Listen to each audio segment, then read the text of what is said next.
लक्षात घ्या, एकनाथ शिंदे साहेबांनी जेव्हा निर्णय घेतात त्याच्यानंतर कोणीही नाराज नसतं. तुम्ही जर मला नाराजांचं जर नावं सांगितलं तर मी त्यांच्याशी बोलतो आणि तुम्हाला जे काही वाटत असेल नाराज आहे तर त्यांची तुम्ही बाईट घ्या. त्यांनी जर असं सांगितलं तर आपण विचार करू. परंतु अशा पद्धतीचं पक्षांतर्गत कोणतीही नाराजी नाही. मुळामध्ये शिवसेनेमध्ये सचिन अहिर आल्यामुळे आज पक्षाची ताकद सुद्धा वाढलेली आहे आणि एकनाथ शिंदे साहेबांनी जो निर्णय घेतला तो अख्ख्या महाराष्ट्राला लागू झालेली आहे की एक चांगल्या कार्यकर्त्याला शिंदे साहेबांनी पक्ष घेतला.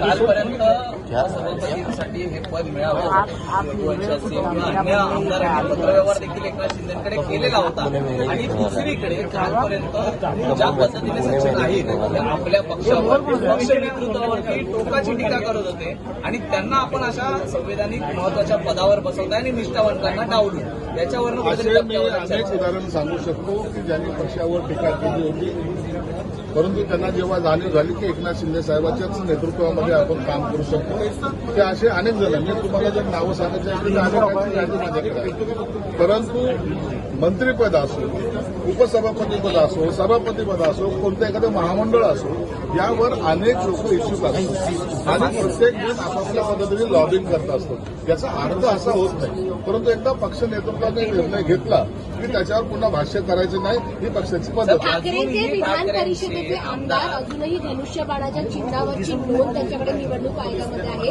त्यामुळे जे उर्वरित 5 आमदार आहेत त्यांचे ते देखील जर तुमच्याकडे आले तर त्यांच्यावरती कुठलीही कायदेशीर कारवाई होणार नाही तर इतर आमदार येतील तुमच्याकडे आणि हा पेच त्यांना अंगलट येऊ शकतो.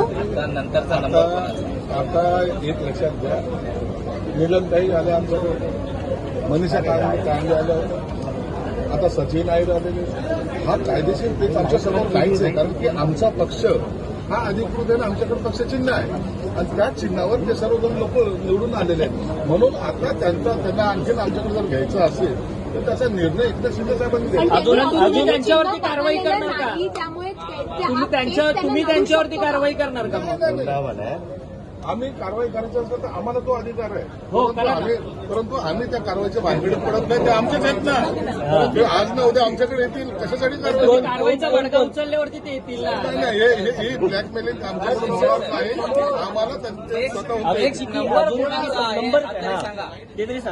नंबर कुणाचा आहे सुनील शिंदे याचा जादूगर हे एकनाथ शिंदे आहेत. त्या जादूगराला तुम्ही जर विचारलं तर ते तुम्हाला अनेक आमदारांच्या बैठका झाल्या, अनेक आमदारांच्या बैठका देखील झाल्या असल्याचं कळतं आहे. पक्ष ज्या पद्धतीने महाराष्ट्रात वाढलेला आहे, खासदारांची संख्या वाढलेली आहे, दोन मंत्रिपद आपल्याला मिळणार आहेत. शिंदे साहेब निश्चित पक्षाची अपेक्षा ही असावीच आणि असलीच पाहिजे. केंद्रामध्ये आम्ही जे मेजॉरिटीमध्ये आलेलो आहोत त्यामुळे आम्हाला मंत्रिपद मिळेल हे अपेक्षा ठेवणं काही गैर नाहीये. परंतु याचा